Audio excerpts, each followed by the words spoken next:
आ गए आप सब। आप तो क्या बात है, पूरी दिवाली मना के आए हो।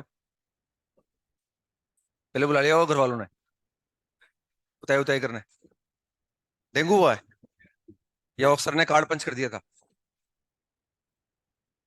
सही बताओ। सर ने कार्ड पंच कर दिया था इसलिए नहीं आया? या किस लिए नहीं आया? बस नहीं हुआ था क्या? अच्छा। चलो। मिस कर रहे थे मतलब आप लोग आपको हम, इसलिए एकदम चेहरा देखते ही मुझे याद आ गया आपकी।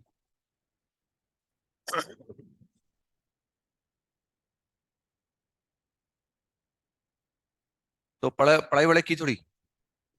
नहीं होती पढ़ाई तो, है ना? जितना सोचते हैं उतनी तो नहीं होती। होती है क्या? हो जाती है मतलब जितना सोचते हैं। आधी भी नहीं होती शायद। हाँ, ऐसे कितने बच्चे हैं जिन्होंने सोचा और आधी पढ़ाई कर ली?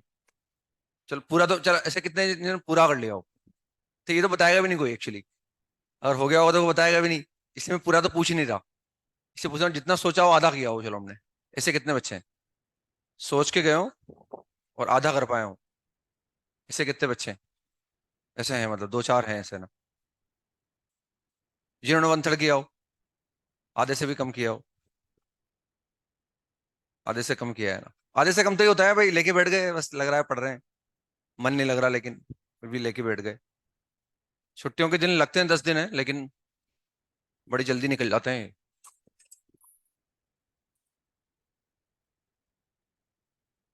लाइट नहीं आ रही क्या? हाँ चलाना पड़ेगा ना।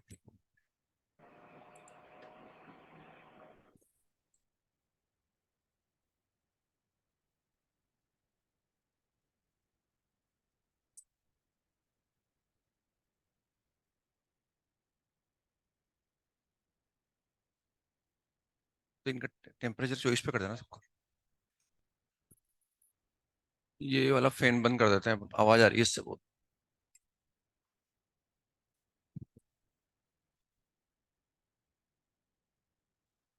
तो चलो खैर ठीक है जो भी है।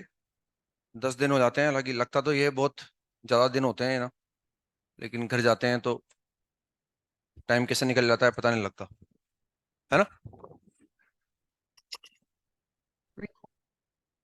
तो पहले डीवीपी डिस्कस कर लेते हैं थोड़ी बहुत, है ना? दो डीवीपी डिस्कस कर लेते हैं। 26 और मैंने हालांकि चीज 6 दे रखी है आपको। 6 दे रखी है ना। लेकिन थोड़ी बहुत डिस्कस कर लेते हैं, उसके बाद वेक्टर की चीज के सवाल डिस्कस कर लें। इसका वो नहीं है।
डीवीपी डिस्कस कर लेते हैं पहले ना, एक आध डीवीपी, दो डीवीपी डिस्कस कर लेते हैं।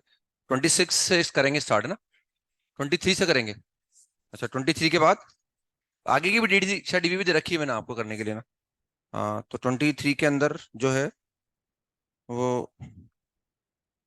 आंसर्स वगैरह लिखने पड़ेंगे पहले ना।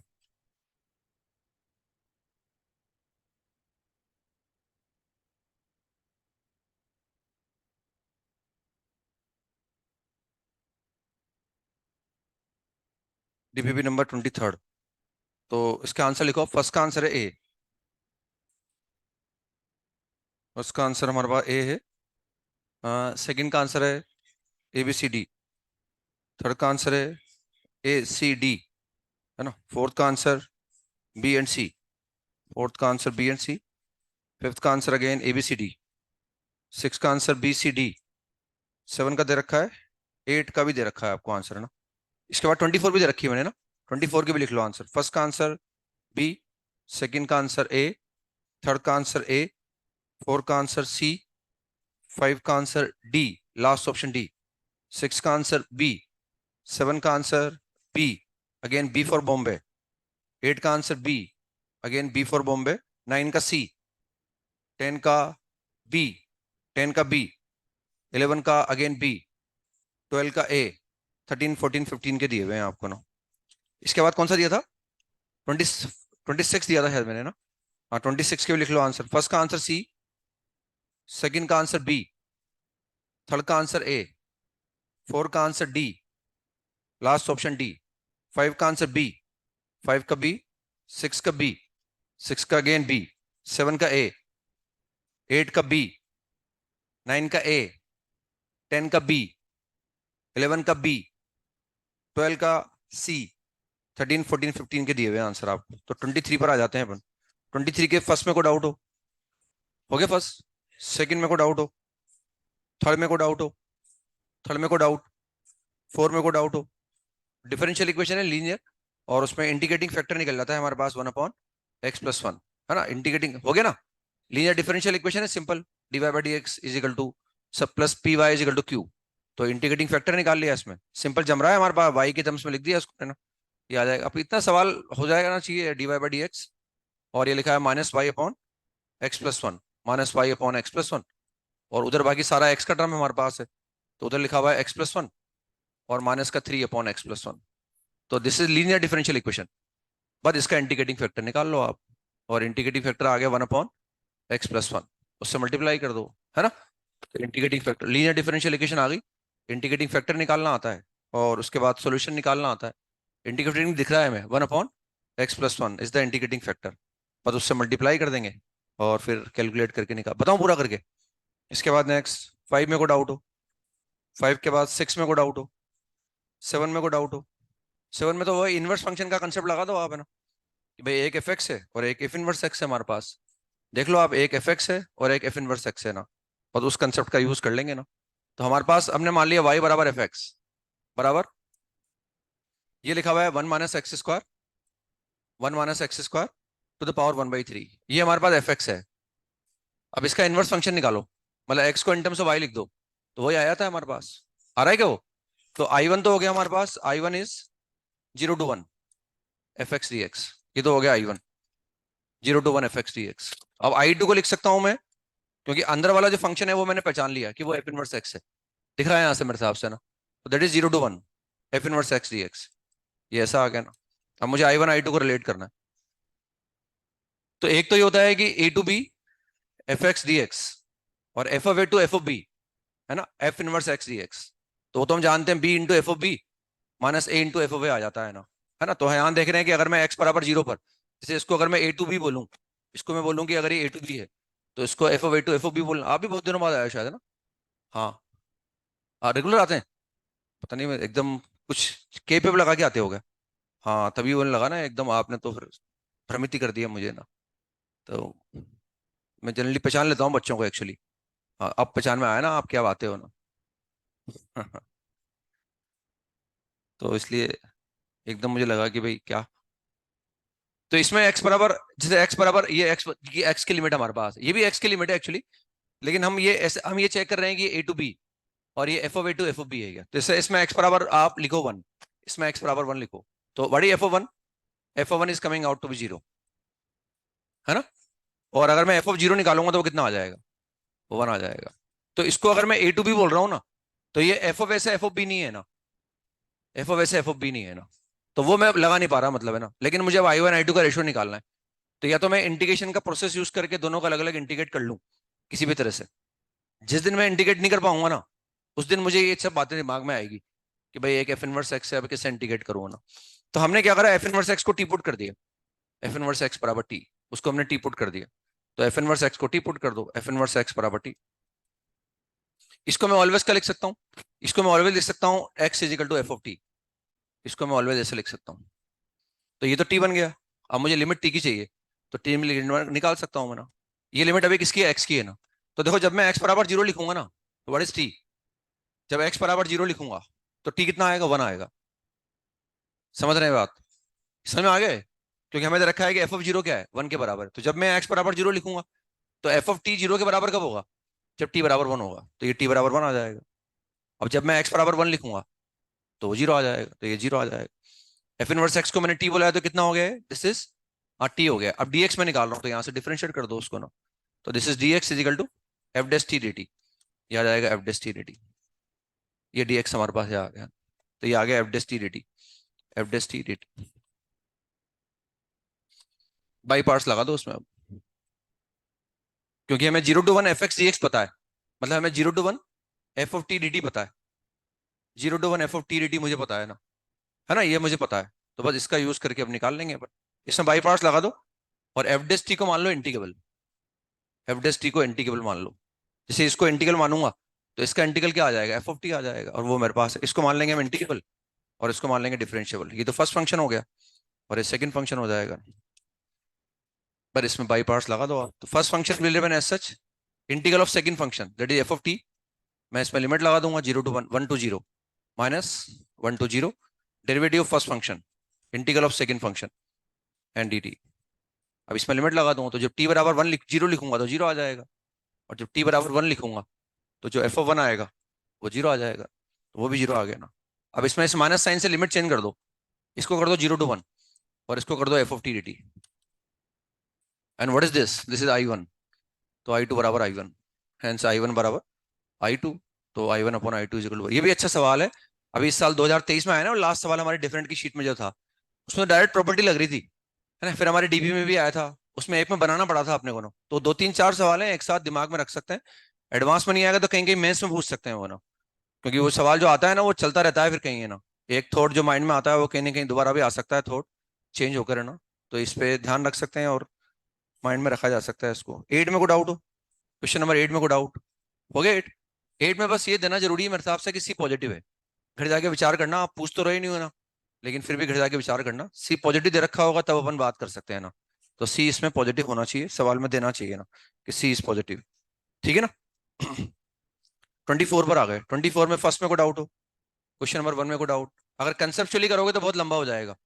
कंसेप्चुअली का मतलब इंटीग्रेट करने में दिक्कत नहीं है, नीचे अंडर रूट क्वाड्रेटिक है, इंटीग्रेट जिसको कर रहे हैं वो रूट क्वाड्रेटिक है, उसको मल्टीप्लाई कर दो, परफेक्ट स्क्वायर में कन्वर्ट कर दो, और under root X square minus A square, या under root A square minus X square का फॉर्मूला लगा दो, है ना। यह तो तरीका है, यह ऐसा तरीका है। और अपन ऐसा नहीं करना चाहते तो इसमें नीचे वाली लिमिट को अल्फा मान लो, और ऊपर वाली लिमिट को बीटा मान लो, ताकि लिखने में टाइम कम लगेगा, है ना। नीचे वाली लिमिट को अल्फा मान लो, और ऊपर वाली लिमिट को बीटा मान लो, और सवाल अल्फा बीटा में कन्वर्ट हो गया। सवाल हो गया एक्स माइनस अल्फा और into X minus beta, x minus beta हो गया। थोड़ा आसान हो गया दिखने में बस, है ना। पूरा इंटीग्रेट कर लूंगा, एक्स की जगह एक बार बीटा रख दूंगा, एक बार अल्फा रख दूंगा। ये for the sake of convenience put के बराबर जीरो, लेट के बराबर जीरो। ऑब्जेक्टिव सवाल है ना, लेट के बराबर जीरो। के बराबर जीरो लिखते हैं, लिमिट क्या हो गई हमारे पास, लिमिट हमारे पास हो गई वन से लेकर टू। के बराबर जीरो ले लिया, के पर डिपेंड नहीं कर रहा क्योंकि वो ना, के बराबर जीरो लिख दिया ना। और जिसे मैंने के बराबर जीरो लिखा तो under root of X minus one into X minus two आ जाएगा। पर अब इसको इंटीग्रेट कर दूंगा, और इंटीग्रेट करके निकाल लूंगा उसको, ठीक है ना। इससे हमारे पास आई आ जाएगा। आई आने के बाद कोई दिक्कत ही नहीं है फिर अपने को ना, हो जाएगा ना। क्योंकि आई आने के बाद तो सिग्मा लगा रखा है अपन ने, क्योंकि सिग्मा में सिग्मा ये कांस्टेंट आ जाएगा, this will be pi by eight, ये आ जाएगा पाई बाई एट इंटीग्रेट करने पर, ये पाई बाई एट आ जाएगा ना। और पाई बाई एट आ जाएगा तो उस आई तो बाहर निकल जाएगा, आर पे सिग्मा लगेगा तो N into N minus one upon two आ जाएगा। लिमिट लगाएंगे तो उससे अगेन जो है पाई बाई फोर आएगा शायद ये ना, और वो टू आने से पाई बाई एट, ऐसा पाई बाई एट आएगा वो 16 आ जाएगा फिर ना। तो ऐसा आंसर निकल। सेकंड में को डाउट हो, सेकंड में एक बार एल आने के बाद कोई दिक्कत नहीं है ना। थर्ड में को डाउट हो, थर्ड के बाद फोर में को डाउट हो, फोर के बाद फाइव में को डाउट हो, वो अंदर ले जाओ मॉड टी को, तो वो F of X plus T minus का F of T upon H बन जाएगा। वो F of X plus H minus का एफ एक्स अपॉन एच बोलते हैं ना अपन, तो एच की जगह टी आ गया वहाँ। मतलब अंदर मॉडुलस के अंदर क्या बन जाएगा, डेरिवेटिव ऑफ साइन एक्स बन जाएगा वो, डेरिवेटिव ऑफ साइन एक्स। तो अंदर बन जाएगा cos x, तो मॉड cos x बन जाएगा वो। तो 0 to 2 pi mod of cos x बन जाएगा वो, 0 से 2 पाई और मॉड ऑफ cos x वैसे बन जाएगा ना। वो मॉड टी को अंदर ले जाएंगे ना अपन, तो ऐसे बन जाएगा बस। बस इसमें इसका पीरियड हम जानते हैं पाई होता है, तो इसमें से 2 बाहर निकाल लो, तो ये 2 बाहर निकल गया n पाई का, ये हट जाएगा यहाँ से ना। और 0 से पाई बचेगा, मॉड cos f x आ जाएगा। इसके बाद आप चाहो तो इसमें 0 से पाई बाई 2 और पाई बाई 2 से पाई ब्रेक कर दो, या अगर ये लिमिट 0 से पाई बाई 2 आ जाए तो हमारा काम आसान हो जाएगा। 0 से पाई बाई 2 लाने के लिए प्रॉपर्टी नंबर 6 लगा दो उसमें। इसमें x की जगह अगर मैं पाई माइनस एक्स लिखूंगा तो चेंज नहीं होगा ये। तो एक बार फिर 2 बाहर निकाल लो और 0 से पाई बाई 2 कर दो, या कोई बात नहीं 0 से pi by 2 cos x, pi by 2 से पाई माइनस कॉस एक्स, उसको इंटीग्रेट कर दो। इसके बाद नेक्स्ट हम आ गए 8 में को डाउट हो, 6 में को डाउट हो, 6 के बाद 6 हो गया ना, 6 के बाद 7 में को डाउट हो, 8 में को डाउट हो, 9 में को डाउट हो। 9 में तो इसको इंटीग्रेट कर दो पहले, फिर हम चाहते हैं रैशनल फंक्शन आ जाए, तो इंटीग्रेट तो हो ही जाएगा। इंटीग्रेट करने में कोई दिक्कत नहीं है, ऊपर लीनियर है, नीचे ऊपर भी क्वाड्रेटिक है नीचे भी क्वाड्रेटिक है। तो वो हमने ए बाहर निकाल लिया, तो बी बाई ए बचा नीचे, वो ऐड कर दिया और वो माइनस कर दिया ना, तो एक बार तो कट जाएगा। तो आंसर इसको इंटीग्रेट करने पर आ जाता है एक्स अपॉन ए प्लस का 2 minus B by A, plus का 2 minus B by A upon upon square root of A B, upon square root of A B, और into tan inverse of, into tan inverse of this is X into square root of A by B. ये ऐसा आ जाता है ना, X into square root of A by B plus C, this is the constant of integration, ये ऐसा आ जाता है ना। अब हम चाहते हैं रैशनल फंक्शन आ जाए ना, तो रैशनल लाने के लिए क्या करो, ये क्योंकि इरेशनल, ये पाई बाई 2 का फैक्टर क्रिएट कर सकता है, ये पाई का फैक्टर क्रिएट कर सकता है, इसको रैशनल लाने के लिए क्या करो, इसको 0 कर दो आप। 2 माइनस बी बाई ए बराबर 0। नहीं आया समझ में? तो नीचे से ए बाहर निकाल लूंगा ना, जिसमें नीचे से ए बाहर निकालूंगा वो X square plus B by A बन जाएगा, और ऊपर एक्स स्क्वायर था तो प्लस का बी बाई ए कर दिया, और माइनस का बी बाई माइनस का बी बाई ए कर दिया, ये ऐसा आ जाएगा। जब इसके नीचे मैं ये लिखूंगा तो हट जाएगा डी एक्स अपॉन ए, तो उससे एक्स पाई आ जाएगा। और जब इसके नीचे मैं ये लिखूंगा तो टेन इनवर्स की फॉर्म बन जाएगी, ये कांस्टेंट है ना, ये तो बाहर निकाल लूंगा, ये भी बाहर निकाल लूंगा, और टेन इनवर्स की फॉर्म बन जाएगी। X square plus under root B by A का होल स्क्वायर करना है मुझे, तो 1/a tan inverse of X by A, तो 1/a वगैरह एडजस्ट करूंगा तो ये आ जाएगा उससे हमारे पास। और हम चाहते हैं कि रैशनल आ जाए, तो 2 b/a को 2 कर दो आप, तो वो प्राइम नंबर आ जाएगा। 10 में को डाउट हो, 11 में को डाउट हो, 12 में को डाउट हो, 12 में देख लो m प्लस एन चाहिए हमें, तो m प्लस एन के लिए इंटीग्रेट करना पड़ेगा और उसको डिफरेंशिएट करना पड़ेगा, क्योंकि उसकी पावर बढ़ानी है। पावर कब बढ़ेगी, जब इंटीग्रेट करेंगे, और पावर कम कब होगी, जब डिफरेंशिएट करेंगे ना, तो उसको इंटीग्रेट कर देंगे, उसको डिफरेंशिएट कर। 13 में को डाउट हो, 14 में को डाउट, 15 में को डाउट, 14 में को डाउट है, 14 नहीं नहीं आंसर मैच कर रहा है ना बिल्कुल, 33 आंसर आ रहा है, बिल्कुल सही है। लेंथ तो मीडियन निकालनी हो तो मिड पॉइंट निकल गया ना, ए को मान लिया ओरिजिन है, बी का पोजीशन वेक्टर आ गया, सी का पोजीशन वेक्टर आ गया, बीसी का मिड पॉइंट आ गया, उससे ओसी वेक्टर आ गया, ओसी वेक्टर की लेंथ निकाल लो, 100% आंसर आ रहा है ना। मीडियन की लेंथ निकालनी है, median drawn from the A B, और एसी वेक्टर दे रखा है ट्राइंगल एबीसी का, मतलब वो ओसी का एसी वेक्टर आ गया, मतलब वो क्योंकि ए बी वेक्टर में ए को हमने ओरिजिन मान लिया, तो ए बी वेक्टर क्या हो गया, बी का पोजीशन वेक्टर हो गया। एसी वेक्टर में हमने ए को ओरिजिन मान रखा है, तो एसी वेक्टर क्या हो गया, सी का पोजीशन वेक्टर। बी और सी का मिड पॉइंट निकाल लो, मिड पॉइंट मान लो एम आ गया, तो ए एम वेक्टर निकाल लिया हमने, उसी का मॉड आएगा और उसी की मेड आ जाएगी लेंथ। अंडर रूट 33 आ रहा है आंसर, मतलब लेमडा अंडर रूट 33 आएगा, हमसे लेमडा पूछा है, दैट इज 33। 15 में को डाउट हो, 15 के बाद एक और डीबीपी कर लेते हैं डिस्कशन, डीबीपी नंबर 26। 26 में फर्स्ट में को डाउट हो, फर्स्ट में को डाउट, सेकंड में को डाउट। सेकंड में अच्छा सवाल है, दो तरह से कर सकते हैं इसको, ये तो होमोजीनियस बना दो उसको, वो दिखने पे डिपेंड करता है हमें कैसे दिखेगा, वो दिखने पे डिपेंड करता है, ये तो उसको होमोजीनियस बना दो। तो इसमें होमोजीनियस बनाने के लिए मैंने इसको ऐसे लिख दिया, देखो आप, d Y by D x, या तो मैं ऐसे माइंड में आएगा मेरे, इसको मैंने लिख दिया वाई बाई एक्स, और ये कितना हो गया l n of y by x, और कितना हो गया +1, ये ऐसे बन गया ना, log m minus log n को मैंने ऐसे लिख दिया ना। अब this is homogeneous differential equation, क्योंकि ऊपर 1 डिग्री का होमोजीनियस है, ये y into l n of y by x, और प्लस वाई हो गया, और नीचे एक्स आ गया ना। अब हम जानते हैं इसकी डिग्री क्या होती है, ये 0 डिग्री का होमोजीनियस है, ये 0 डिग्री का होमोजीनियस है, ई की पावर वाई बाई एक्स हो गया, 10 y/x हो गया, ये 0 डिग्री का होमोजीनियस है, तो ये तो 0 डिग्री का होमोजीनियस, इनफाइनाइट टर्म्स आएंगे भले इसमें, लेकिन ये 0 डिग्री का होमोजीनियस है। तो ये 1 डिग्री का हो गया, ये 1 डिग्री का, ये 1 डिग्री, तो पुट करते हैं हम y is equal to v x, तो y is equal to v x put कर दो और सवाल को कैलकुलेट कर लो। या ऐसा स्ट्राइक नहीं करे मान लो, तो फिर हम ऐसा कर सकते हैं कि इसमें मैंने 1/y कर दिया, देखो आप इस इक्वेशन को मैंने यूं लिख दिया 1/y into d Y by D x is equal to l n y upon x minus l n x upon x और प्लस का 1/x। मतलब मैंने लीनियर बनाने की कोशिश की, इसको लीनियर इक्वेशन बनाने की कोशिश की, इसलिए पहले मैंने x से डिवाइड कर दिया, तो एल एन वाई आ गया माइनस का l n x upon x आया। तो इनसे मुझे दिक्कत नहीं है ना। हम देख रहे हैं y में लीनियर नहीं है क्योंकि y फर्स्ट डिग्री में नहीं आ रहा है ना, तो हम क्या करें, एल एन वाई को v मान लें, एल एन वाई को v मान लें अपन को। Let l n y is equal to v, let l n y is equal to v। तो उससे 1/y d Y by D x क्या बन जाएगा, d v by D x बन जाएगा। उससे बनेगा माइनस का v बाई एक्स, और ये बाकी आ ही जाएगा 1/x माइनस का l n x by x. बस अभी v में क्या बन गई, लीनियर बन गई। This is linear differential equation v, और इंटीग्रेटिंग फैक्टर इज 1/x। बस 1/x से मल्टीप्लाई कर दो और कैलकुलेट करके निकाल लो। तो वैसे भी कर सकते हैं, वैसे भी कर सकते हैं। माइंड में आने वाली बात है, कैसे माइंड में आएगा हमारे ना। थर्ड में को डाउट हो, थर्ड के बाद 4 में को डाउट, 5 में को डाउट, 6 में को डाउट। 6 में तो ये दे रखा है हमें कि वो डिक्रीजिंग फंक्शन है, एफ डेस एक्स एक डिक्रीजिंग फंक्शन है, उसका डोमेन दिया हुआ है 0 से 1, और उसका कोडोमेन दे रखा है 0 से इन्फिनिटी, है ना। और हमें दे रखा है एफ ऑफ 0 0 है, और ये दिया हुआ है कि जो एफ डेस एक्स फंक्शन है ये डिक्रीजिंग है। अब डिक्रीजिंग का मतलब ये जो डोमेन होगा उसी में डिक्रीजिंग होगा, तो 0 से 1 में डिक्रीजिंग है इसका मतलब। अब डिक्रीजिंग का मतलब क्या हुआ कि 0 से 1 में अगर मैं छोटे नंबर रखूंगा इसमें, तो छोटे नंबर पर इसकी वैल्यू बड़ी आएगी और बड़े नंबर पर इसकी वैल्यू छोटी आएगी। और 0 to 1 में सबसे बड़ा नंबर कौन सा है, सबसे बड़ा नंबर 1 है। तो इसका मतलब 0 से 1 में अगर मैं कोई भी एक्स लूं 1 के अलावा, तो उस एक्स पर इस एफ डेस की वैल्यू ज्यादा आएगी कंपेयर टू एफ डेस 1, क्योंकि इसकी वैल्यू सबसे कम कहाँ आएगी, 1 पर आएगी, क्योंकि F dash x decreasing function है। 1 पर सबसे कम आएगी, 1 के अलावा कोई भी एक्स मैं रख दूं यहाँ, तो उस पर वैल्यू क्या आएगी, 1 से बड़ी आएगी। तो हम बोल सकते हैं since f dash x is greater than f dash 1 for every value x belongs to 0, 1, ये बोल सकते हैं अपन। 0 से 1 में कोई सा भी एक्स रख दो आप यहाँ, जो एफ डेस एक्स की वैल्यू आएगी वो एफ डेस 1 से बड़ी आएगी, ठीक है ना। अब थोड़ा बहुत आइडिया ऑप्शन से लग रहा है, ये एक क्रूशियल स्टेप है, इसमें मान सकते हैं अपन। अब थोड़ा बहुत आइडिया ऑप्शन से लग रहा है, इसको डिवाइड कर दो आप, 1 + f² x को डिवाइड कर दो। मैंने इसको डिवाइड कर दिया 1 + f² x, ये इसको मैंने डिवाइड कर दिया।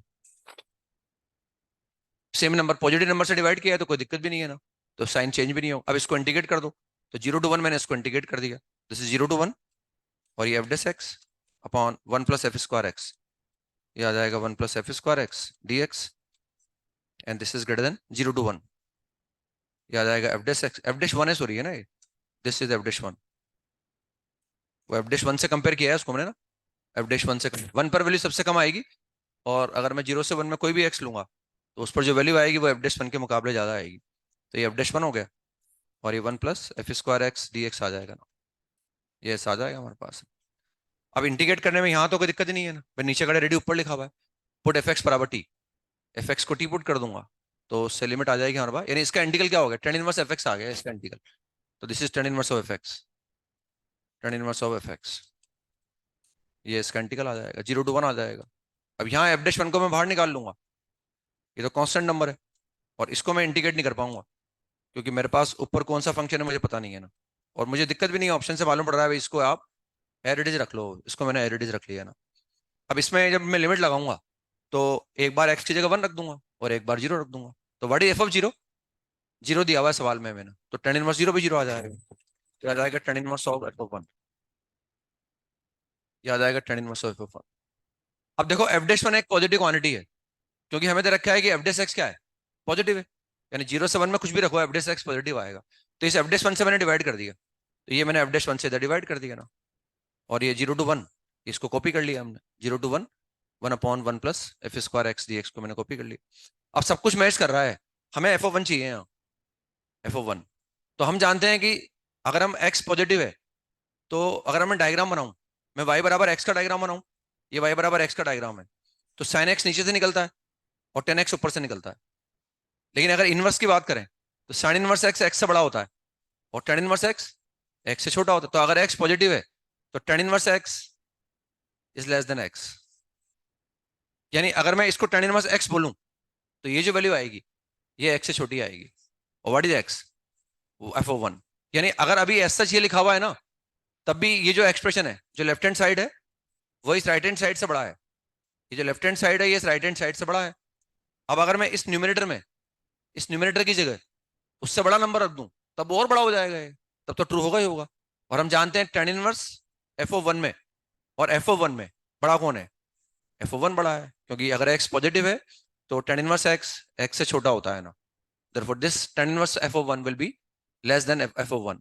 तो अगर मैं इसकी जगह f of 1 रखूंगा तो इससे बड़ा नंबर रख रहा हूँ, और इससे बड़ा नंबर रखूंगा तब तो और बड़ा हो जाएगा, तो उससे ट्रू आएगा ही आएगा ना। तो इस तरह से इसको निकाला जा सकता है ना। इसके बाद नेक्स्ट सेवन में को डाउट हो, सेवन में को डाउट, क्वेश्चन नंबर सेवन में को डाउट, एट में को डाउट, नाइन में को डाउट। नाइन में रिडक्शन लगा रही है हमने बाई पार्ट्स का यूज करके ना, है ना। एल एन एक्स की पावर एन को मान लिया हमने डिफरेंशियबल, और अंडर रूट एक्स को मान लिया, एक्स की पावर माइनस हाफ को मान लिया इंटीग्रेबल, और उसको इंटीग्रेट कर दिया। और I N upon I N minus one equal to minus two N आ गया वो। I N upon I N minus one equal to, ऐसा आ जाएगा I N upon I N minus one equal to minus का two N आ जाएगा।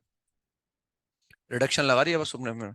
इसके बाद टेन में को डाउट हो, टेन में को डाउट, इलेवन में को डाउट, ट्वेल्व में को डाउट, थर्टीन में को डाउट, फोर्टीन में को डाउट, फिफ्टीन में को डाउट। अब वेक्टर की शीट डिस्कस कर लेते हैं थोड़े बहुत, है ना। वेक्टर के सवाल निकालो, 10-15 सवाल डिस्कस कर लेते हैं वेक्टर के ना। कुछ तो कर रखे हैं हमने शायद, है ना। कुछ तो शायद शुरुआत की थे ना शायद, एक दो तीन चार कुछ तो किए थे शायद हमने ना। एक्सरसाइज 3 का पार्ट 1, क्वेश्चन नंबर 1 शायद हम कर चुके थे, है ना। थर्ड हम कर चुके थे शायद, थर्ड के बाद हम शायद फोर्थ कर चुके थे, सिक्स कर चुके थे, एट कर चुके थे, ये सवाल कर चुके थे अपने ना, पहले डिस्कस कर चुके थे इनको ना। तो सेकंड में को डाउट हो, एक्सरसाइज 3 का पार्ट 1 सेकंड में को डाउट, सेकंड के बाद नेक्स्ट फोर्थ में को, फोर्थ तो हम कर चुके थे, फिफ्थ में को डाउट। हमें दे रखा है दोनों लाइन कोप्लेनर है, तो डिटरमिनेंट का कंसेप्ट लगा देंगे अपन, क्योंकि वो लाइन पैरेलल कभी नहीं हो सकती है ना, और पैरेलल होंगी तब भी वो डिटरमिनेंट वाला कंसेप्ट सही है। लिखा है ना मैंने आपको लास्ट से पहले टर्न पे लिखा था शायद, यानी वेक्टर का जो लास्ट टर्न था, लाइन अगर कोप्लेनर है तो या तो वो इंटरसेक्टिंग है या वो पैरेलल है, इसका मतलब है ना। तो डिटरमिनेंट का यूज कर लेते हैं अपन, है ना। तो उससे अल्फा की दो वैल्यू आ जाएंगी, इनफैक्ट हाँ दो वैल्यू आएंगी, नहीं इनफैक्ट तीन वैल्यू आएंगी, 1, 4 एंड 5। अल्फा 1 होगा, अल्फा 4 हो सकता है, या अल्फा 5 हो सकता है। सिक्स हम कर चुके थे पहले, सेवन में को डाउट हो, क्वेश्चन नंबर सेवन में को डाउट, सेवन के बाद एट हम कर चुके थे, नाइन में को डाउट, क्वेश्चन नंबर नाइन में को डाउट हो, नाइन हो गया। नाइन के बाद नेक्स्ट टेन में, टेन मैंने क्लास में कराया आपको सवाल, आप क्लास सिलेबस में देख सकते हैं, सेम सवाल मैंने करा रखा है क्लास में आपको, क्लास नोट्स के अंदर। स्केलर वेक्टर ट्रिपल प्रोडक्ट में या स्केलर ट्रिपल प्रोडक्ट में करा रखा है मैंने सवाल, आप सेकंड फंडामेंटल थ्योरम में करा रखा है, जब सेकंड फंडामेंटल थ्योरम पढ़ाया था तब इसको करा रखा है। इलेवन में कोई डाउट हो, हालांकि इलेवन में इस तरह के सवाल मैं शुरू से बोल रहा हूँ आपसे कि अगर ऑप्शन ध्यान से देखें अपन से, अगर मैं ध्यान से देखूं तो पी और आर सफिशिएंट है। पी और आर को अगर मैं निकाल लूंगा, आपको लगता है कि पी निकालने में दिक्कत है तो आर और एस को निकाल लो, आर और एस से निकल जाएगा। पहले देख लो कि कौन से दो मुझे लग रहे हैं जो मैं कर सकता हूँ, कौन से दो है जो कर सकता हूँ ना। अगर उन दोनों से काम चल गया तो बाकी दो को देखना ही नहीं एग्जाम में ना। जैसे यहाँ आर और एस दोनों से आसान है मेरे हिसाब से, एस वाले में कोई दिक्कत नहीं है, सिंपल इनवर्स ट्रिग्नोमेट्री की इक्वेशन है, उसको फटाफट सोल्व कर लो, और आर वाले में भी दिक्कत नहीं है ना, आर वाला सवाल भी आसान है। और आर और एस अगर मैं आंसर कैलकुलेट कर लूंगा तो एक ही ऑप्शन मिले मैच करेगा हमारे पास, है ना, क्योंकि उसमें दो ऑप्शन आर और एस में सेम नहीं आ रहे हैं ना, है ना। तो इसलिए आर और एस सफिशिएंट है, हालांकि वैसे करने सारे हैं अपने को, लेकिन एग्जाम पॉइंट ऑफ व्यू से इस तरह से पहले देखना है अपने को। पहले देख लो कि कौन से दो में कर सकता हूँ, क्योंकि दो तो करने ही पड़ेंगे, एक से तो काम नहीं चलेगा ना, दो तो करने ही पड़ेंगे ना। क्योंकि जैसे दो दो वाले में भी पी के आए हैं, तो पी में अगर चार आंसर आता है दो में आ रखा है, क्यू भी अगर तीन आता है तो दो में आ रहा है, आर भी अगर दो आता है, दो आ गया तो लकीली एक ही फिर, है ना। हो सकता है भगवान बहुत ज्यादा साथ दे रहा हो तो आर से काम चल सकता है ना। कभी कभी भगवान बहुत ज्यादा साथ देता है और कभी साथ नहीं देता है ना, कभी धोखा दे जाता है भगवान। धोखा तो नहीं देता, लेकिन लगता है कि धोखा दे दिया भगवान ने, कहीं ना कहीं कमी तो होती है अपने अंदर उस दिन, लेकिन वो लगता है कि भाई भगवान ने साथ नहीं दिया आज ना। उस दिन नो डाउट कहीं ना कहीं कमी तो होती है अपने अंदर में, हमारा विरोधी उस दिन ज्यादा अच्छा होता है। नहीं, समझ गए होंगे आप, है ना। कल हार गए अपन, है ना, कोई बात नहीं, लेकिन अच्छा खेले हो सब, है ना। ऐसी बात अप्रिशिएट भी करना चाहिए अपने को ना, वरना ऐसा कभी आज तक नहीं खेले हो। मैं भी इतने सालों से क्रिकेट देख रहा हूँ ना, लेकिन कभी ऐसा इंडियन टीम कभी नहीं खेली ऐसा, है ना। इस तरह से डोमिनेटिंग रहा हो इंडिया, कभी नहीं रहा ऐसा आज तक, है ना। ठीक है, वो 83 में वर्ल्ड कप जीते थे, वो बात अलग है। 11 में वर्ल्ड कप जीते थे, वो बात भी अलग है। लेकिन जैसा डोमिनेट उन्होंने इस वक्त किया है ना, वैसा कभी नहीं किया, आज तक नहीं किया कभी ने। वो तो ठीक है, कल होता है कई बार, एक दिन होता है बहुत बुरा वो, जिस दिन हम वो है ना, इसलिए भगवान को याद करते हैं अपन एक्चुअली ना। भगवान को इसलिए याद किया जाता है ना, कि वो थर्ड पावर कहीं ना कहीं काम कर जाती है, वरना वो सब कुछ रोहित शर्मा का शॉट इधर की जगह इधर पड़ जाता तो क्या होता। अपन ये भी तो सोच सकते हैं ना, कि रोहित शर्मा ने गेंद इधर मारी, वो गेंद इधर चली गई, इधर चली जाती तो छक्का जाता वो, और हम सब ताली बजा रहे होते हैं आज उसके लिए, और लग रहा है कि वो बस, काश। मुझे बहुत दुख है, मैं कल से उदास हूँ इस बात पे ना, इंडिया हार गया है ना। मुझे बहुत पसंद है स्पोर्ट्स, मैं पूरी जी जान लगा के मैच भी देखता हूँ जब भी मौका मिलता है मुझे ना। लेकिन कुछ नहीं कर सकते अपन है ना, अपने हाथ में है जो कर सकते हैं वो ना, होता है वो एकदम। अब विराट कोहली आउट हो गया, अच्छा खेल रहा था है ना, बिल्कुल कॉन्फिडेंट से खेल रहा था वो ना, लेकिन वो आउट हो गया, क्या करो आप। तो कुछ चीजें क्या है, वो सब्र अपने बस में नहीं होती है ना, मतलब इन चीजों से सबक लेना चाहिए कि कुछ चीजें अपने बस में नहीं होती है ना। क्योंकि वो ऐसा नहीं कि कोई गलत शॉट खिला हो, वो गलत मार रहा हो, चान करके आउट हुआ हो, है ना। तो लेकिन वो बस हुआ, आराम से खेल रहा था, वो बल्ले से लगी, गेंद अंदर चली गई। तो कुछ चीजें इंसान के जीवन में कभी कंट्रोल नहीं होती है ना, अपन बहुत बड़े आदमी बन जाते हैं ना, तो लगता है हम जो कुछ कर रहे हैं वो हमारे करने से हो रहा है। कई बार आदमी को घमंड आ जाता है कि हम कर रहे हैं इसलिए हो रहा है ना, हम मेहनत कर रहे हैं इसलिए हो रहा है। लेकिन वो कई बार इंसान का बस नहीं चलता है ना, वो फेल हो जाता है अच्छा करते हुए भी ना। लेकिन कोई बात नहीं, बहुत अच्छा खेले वो पूरे टूर्नामेंट में ना। तो इसमें हम आ गए। और कोई बताना हो उसमें, क्वेश्चन नंबर 11 में को बताना हो, क्वेश्चन नंबर 11 में को डाउट हो, 11 के बाद 12 में को डाउट हो, क्वेश्चन नंबर 12 में को डाउट, 13 में को डाउट, 13 में डाउट है, 13 में तो पॉइंट दे रखा है अपने को, पर उसका आप फुट तो परपेंडिकुलर निकाल लो, और ऑप्शन में रख रख के देख लो, ऑप्शन में रख रख के देख लो भाई। लोकस तो कैसे निकालेंगे, लोकस का मतलब वो बहुत सारे फुट तो परपेंडिकुलर आ रहे हैं, हमें एक लाइन दे रखी है, और वो लाइन हमारे को दे रखी है कि oil with straight line passing through the origin, वो लाइन ओरिजिन से पास हो रही है ना, 13 की बात कर रहे हैं अपन। और दे रखा है suppose that all the points on l are at a constant distance from the two planes, वो जो लाइन एल है जो ओरिजिन से पास हो रही है, उस पर लाई करने वाले हर पॉइंट उन दोनों प्लेन से बराबर डिस्टेंस पर है। इसका मतलब वो जो लाइन एल है वो लाइन ऑफ इंटरसेक्शन के पैरेलल है, इसका मतलब वो लाइन लाइन ऑफ इंटरसेक्शन के पैरेलल है, यानी वो लाइन जो है ना ऊपर वाली, वो वाली लाइन पैरेलल है ऐसा ना। तभी जाके उस एल लाइन पर लाई करने वाले हर पॉइंट की उन दोनों प्लेन से डिस्टेंस क्या होगी, बराबर होगी, उसके पैरेलल है वो ना। तो हमें लाइन एल निकालनी है, वो कहां से पास हो रही है, ओरिजिन से, तो पॉइंट तो पता है। अब लेकिन अगर वो लाइन उसके पैरेलल है, अगर वो लाइन उसके पैरेलल है, ये लाइन अगर उस लाइन ऑफ इंटरसेक्शन के पैरेलल है, इसका मतलब हम उस लाइन के डायरेक्शन रेशो निकाल लें, जो उस लाइन के डायरेक्शन रेशो होंगे वही हम इस लाइन एल के डायरेक्शन रेशो मान लेंगे। अब लाइन के डायरेक्शन रेशो किसे निकालें, वो लाइन दोनों प्लेन में लाई कर रही है, हमें उस पूरी लाइन को निकालना आता है, पूरी लाइन का मतलब नहीं है अपने को ना, हमें सिर्फ डायरेक्शन रेशो निकालना है। तो वो लाइन दोनों प्लेन में है, तो वो लाइन दोनों के नॉर्मल के क्या होगी, परपेंडिकुलर होगी ना। तो हमने मान लिया वो लाइन ऑफ इंटरसेक्शन है, उसके डायरेक्शन रेशो एबीसी है, और अगर वो दोनों के दोनों प्लेन में लाई कर रही है तो दोनों के नॉर्मल के परपेंडिकुलर होगी। तो इसलिए हम उस लाइन ऑफ इंटरसेक्शन के डायरेक्शन रेशो निकाल सकते हैं। और वो कैसे निकालेंगे, ए प्लस का 2b और माइनस सी बराबर जीरो आ गया शायद वो ना, माइनस सी बराबर जीरो, और एक कितना आ जाएगा, दिस इज 2a माइनस का b और प्लस सी बराबर जीरो आ जाएगा ना, ये ऐसा आ जाएगा। अब यहां से निकाल लो बस, ये आगे समझ में। ए बी सी उस लाइन के डायरेक्शन रेशो हो गए लाइन ऑफ इंटरसेक्शन के, और वो लाइन दोनों प्लेन में है, मतलब दोनों के नॉर्मल के परपेंडिकुलर है। यहां से उस एल लाइन के डायरेक्शन रेशो आ जाएंगे, ए अपॉन फिर बी अपॉन और फिर सी अपॉन। तो दिस इज 2 माइनस 1, फिर बी के नीचे लिखना है तो माइनस का 2 माइनस 1, फिर सी के नीचे लिखना है तो माइनस का 1 minus 4, and therefore a upon 1 is equal to b upon minus 3 is equal to c upon minus 4 minus 5। दो नेगेटिव आ रहे हैं, उसकी जगह एक को नेगेटिव कर दो, ये ऐसा आ गया। तो एल लाइन की इक्वेशन आ गई हमारे पास, कहां से पास हो रही है, ओरिजिन से, और इसके पैरेलल होगी वो, तो लाइन एल की इक्वेशन आ गई हमारे पास, X minus X zero, X minus zero upon minus 1 is equal to Y minus zero upon 3 और is equal to minus zero upon 5।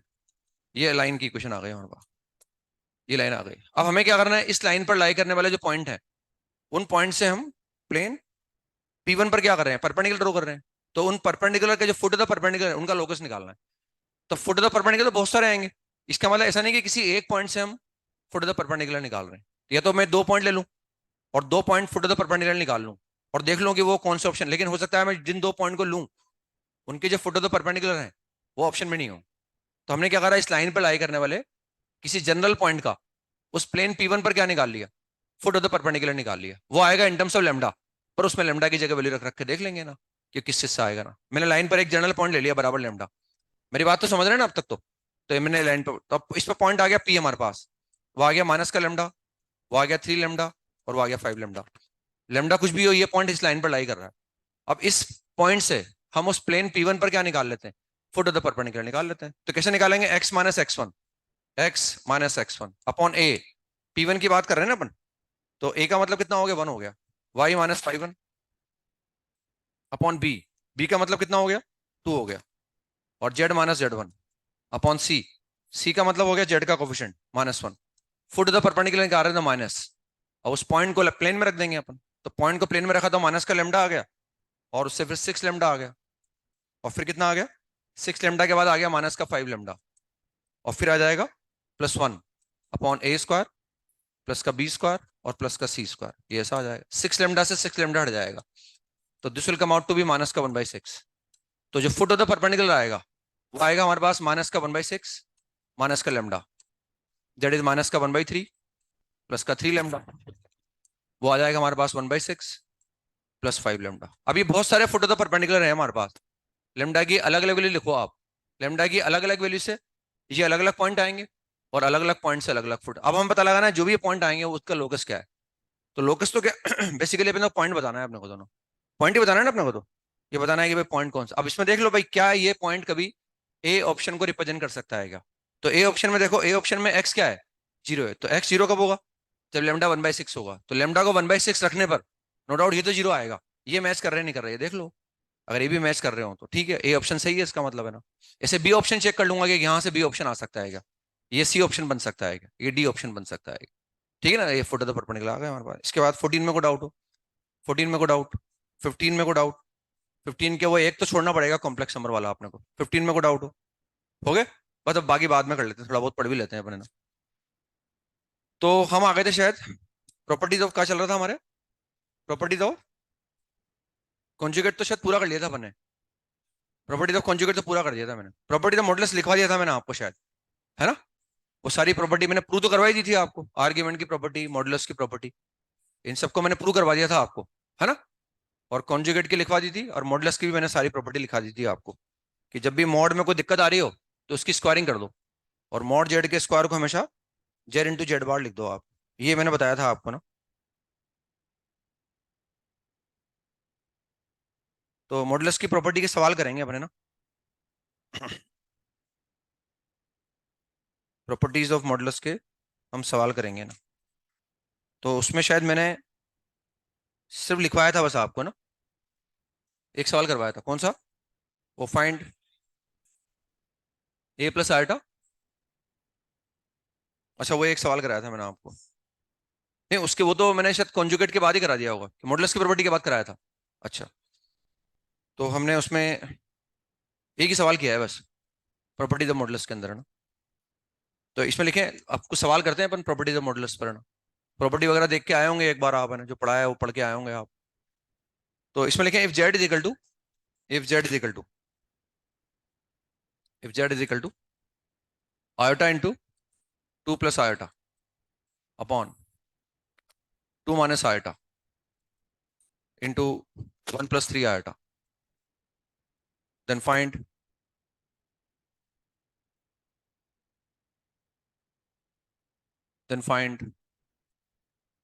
Argument of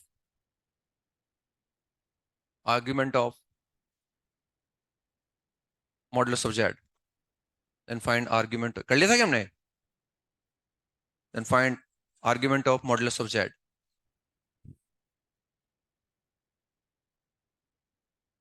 find argument of modulus of Z.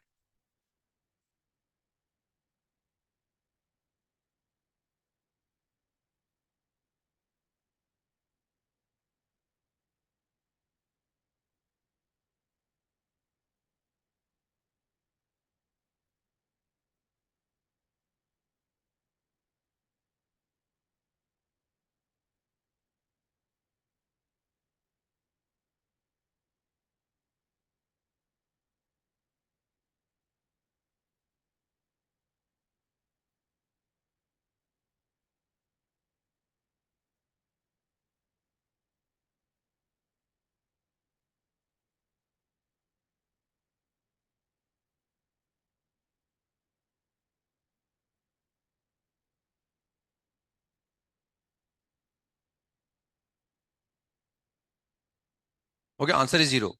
ऐसा नहीं कि mod निकालूंगा फिर answer निकाल लूंगा। भाई ये एक पॉजिटिव रियल नंबर है। मॉड का मतलब डिस्टेंस। ये एक पॉजिटिव रियल नंबर है हमारे पास है। और अगर ये पॉजिटिव रियल है तो पॉजिटिव रियल कहाँ आएगा हमारे पास? मॉड जेड की वैल्यू कुछ भी आए, पॉजिटिव रियल नंबर यहाँ आएगा। और यहाँ आने वाले नंबर का आर्ग्यूमेंट क्या होता है? जीरो होता है। Answer is zero. ऐसा नहीं कि मैं मॉड की प्रॉपर्टी लगाऊंगा, फिर मैं मॉड जेड निकालूंगा, फिर उसको यहाँ रखूंगा, फिर उसका आर्ग्यूमेंट निकालूंगा। उससे भी आएगा आंसर, नो डाउट। नहीं आएगा, लेकिन वो हमें इसकी जरूरत नहीं है एक्चुअली ना। हाँ, सिंपली मॉड जेड निकालना हो तो प्रॉपर्टी लगानी पड़ेगी। अदरवाइज हमें ये हम जानते हैं पॉजिटिव रियल नंबर है, this is positive real number, और ये जो भी नंबर आएगा रियल वो यहाँ आएगा। और यहाँ आने वाले नंबर का आर्ग्यूमेंट हमेशा जीरो आएगा ना। तो answer is zero. Zero is the answer. और मॉड निकालना हो तो फिर तो मॉड तो निकाल ही सकते हैं ना। Mod of Z is equal to mod of iota into two plus iota, iota into two plus iota, iota into two plus iota, iota into two plus iota. और नीचे कितना आ जाएगा? Three minus two minus iota, और into one plus three iota. ये ऐसा आ जाएगा ना। मतलब इसमें प्रॉपर्टी लगा दो तो ऊपर का मॉड ऊपर कर दो, नीचे का मॉड नीचे कर दो। फिर ऊपर भी क्या है? Mod of Z one into Z two का कंसेप्ट लगा देंगे ना। तो पहले ऊपर का मॉड ऊपर लगा दिया मैंने, और नीचे का मॉड नीचे लगा दो। ये तो हट जाएगा यहाँ से ना। उसके बाद फिर प्रॉपर्टी लगा देंगे। ऊपर क्या लिखा हुआ है? Z one into Z two. तो उसका मॉड क्या हो जाएगा? Mod of Z one, mod of Z two, mod of Z one, mod of Z two. नीचे भी mod of Z one into mod of Z two आ जाएगा ना। वन प्लस थ्री आएगा, ये ऐसा आ जाएगा। मतलब मॉड वो तो मैंने लिखा है बार बार, वरना फटाफट समझ सकते हैं अपन की उसका मॉड आएगा वन, उसका मॉड आएगा रूट फाइव। फटाफट ऐसे लिखा, वरना सिस्टमेटिकली ऐसे लिख सकते हैं अपन। तो ये तो वन आ गया, और ये कितना आ गया? रूट फाइव आ गया। ये भी कितना आ गया? रूट फाइव आ गया। और ये कितना आ गया? अंडर रूट टेन आ गया शायद, है ना। तो this is one by root ten. ये आ गया मॉड ऑफ जेड। अब इसका अगर मैं आर्ग्यूमेंट निकालूंगा तो जीरो तो आएगा। तो हमें वो निकालने की जरूरत नहीं थी, अगर उस सवाल का आंसर देना था तो वो निकालने की जरूरत नहीं थी। और अदरवाइज जो है मॉड जेड पूछते तो मॉड जेड फिर निकालने के लिए प्रॉपर्टी का इस्तेमाल कर लेते। हमें एक्स प्लस आईटा वाई की फॉर्म में लिखने की कोई जरूरत नहीं है बस। तो ऐसे इसको निकाल सकते हैं ना। लिखें, नेक्स्ट सवाल लिखते हैं अपन। If mod Z is equal to one, if mod z is equal to 1, if mod of z is equal to 1, then find the value of 1 plus z upon 1 plus z bar. Then find the value of this. If mod z is equal to 1, then find 1 plus z upon 1 plus z bar.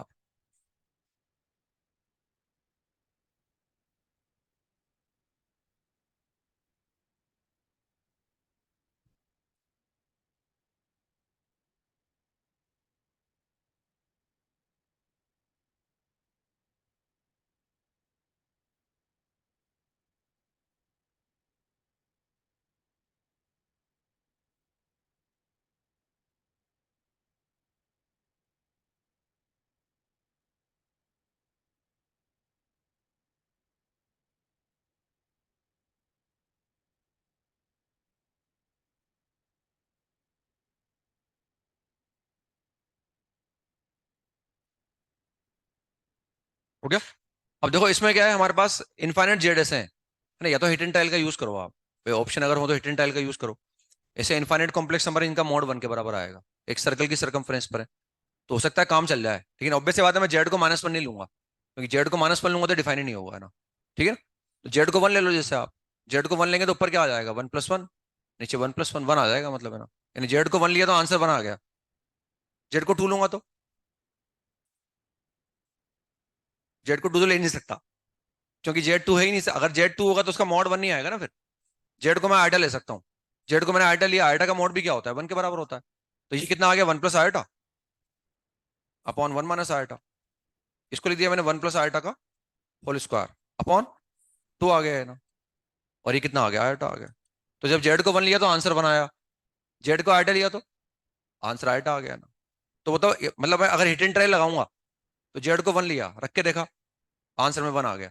और अगर answer in terms of Z भी होगा ना, तो उसमें मैं Z बराबर one रख के देखूंगा तो वन से वन मैच कर जाएगा, है ना। हो सकता है कि एक दो और हो जिसमें वन आ रहा हो, फिर जेड को एक बार आइटा लेके देख लो, तो आंसर फिर क्या आ गया? फिर आइटा आ गया, है ना। माइनस आइटा लेके देख लो, माइनस आइटा लूंगा तो ऊपर क्या आ जाएगा? ऊपर आ जाएगा वन माइनस आइटा, नीचे आ जाएगा वन प्लस आइटा। तो अब की बार माइनस आइटा आ जाएगा। लग रहा है कि जो मैं जेड मान रहा हूँ ना वही आंसर आ रहा है ना। ये तो हिट एंड ट्राई लो। अब निकालेंगे कैसे? बेसिकली हमें जेड भी दे रखा है, जेड बार भी दे रखा है, और मॉड जेड हमारे पास है। जब हम मॉड का कुछ नहीं कर पाए ना, तो उसकी स्क्वायरिंग कर दो आप। मॉड का कुछ नहीं कर पा रहे हो, उसकी स्क्वायरिंग कर दो। जैसे वेक्टर में भी ये करते हैं अपन, वेक्टर में मॉड ए प्लस भी निकालना है, कुछ नहीं कर पा रहा, उसकी स्क्वायरिंग कर दो मॉड का। तो सिंस मॉड जेड का स्क्वायर इज इक्वल टू 1, अब इससे कितना आ गया, z into Z bar is equal to 1। अब या तो जेड की जगह 1/z लिख दो, 1/z बार लिख दो, या जेड बार के स्थान पर मैं 1/z लिख सकता हूँ। Therefore z bar is equal to 1/z, ऐसा आ जाएगा ना। Therefore 1 plus z upon 1 plus z bar is equal to 1 plus z upon 1 plus 1 by z, and hence the answer is z is the answer। क्योंकि z -1 हो नहीं सकता है ना, ये हम जानते हैं, इसलिए z+1 को z+1 से काट देंगे ना। सिंपल छोटा सा सवाल किया, मतलब ने ये समझाने के लिए कि मॉड का कुछ नहीं कर पा रहे हो, तो उसको जो है आप उस फॉर्मेट में लिख दो है ना। हम इसका यूज ऐसे भी कर सकते, ये समझ में आया आपको? हम ऐसे भी यूज कर सकते थे कि हमें जेड के बारे में, इनफाइनाइट जेड हमारे पास है, लेकिन उन सबका मॉड क्या है, 1 के बराबर। तो मैं यहां से स्टार्ट कर सकता था, since mod Z is equal to 1, therefore let z is equal to r into e raised power iota theta. ये मान लेता मैं ऐसे ना, मैंने जेड को ऐसे लिख दिया आपकी बात। अब हम जानते हैं अगर जेड ये है, तो what is z bar, 1 into e raised power minus iota theta. सिखाया ना मैंने आपको। देयरफॉर देयरफॉर ये आ गया 1 प्लस जेड, और ये आ जाएगा 1 प्लस जेड बार, ये ऐसा आ जाएगा। तो this is 1 plus e raised power iota theta, and this is 1 plus e raised power minus iota theta. अब इसको 1 अपॉन कर दो आप, तो 1 अपॉन करते क्या आ जाएगा, e raised power iota theta आ जाएगा, and that is same as z. फिर जेड आ गया ना। दोनों का यूज कर लिया मतलब हमने ना, उसका यूज करके भी निकाल लिया, उसका यूज करके भी निकाल। क्लियर हो गए? ऐसे इसको निकाल सकते हैं अपन। तो उस में भी कन्वर्ट कर लिया, मॉड जेड का ऐसा भी यूज कर लिया, और उस तरह से भी यूज करके निकाल लिया हमने।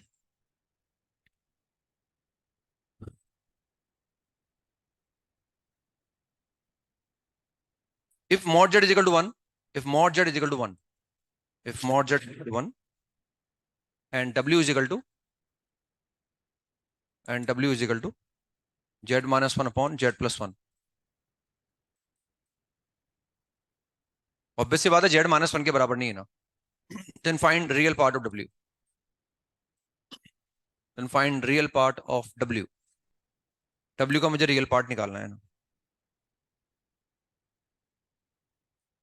then find real part of w, if mod z is equal to 1, w is equal to z minus 1 upon z plus 1।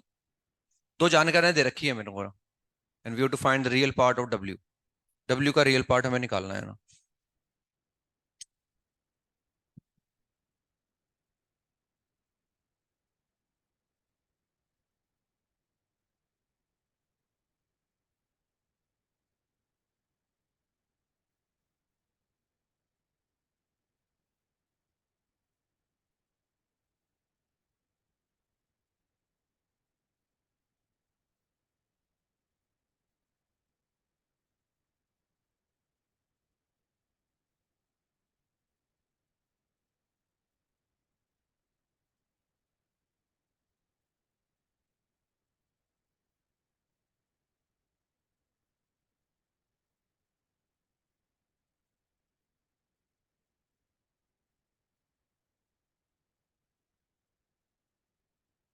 हो गया? बहुत सारे तरीके हैं सवाल को करने के, पता नहीं क्या दिमाग में आएगा वो अलग बात है, लेकिन हिट एंड ट्रायल भी एक तरीका है, उसका भी यूज कर सकते हैं हम। लेट जेड बराबर 1, therefore w बराबर 0, hence the real part of w is 0। Answer आ गया फटाफट।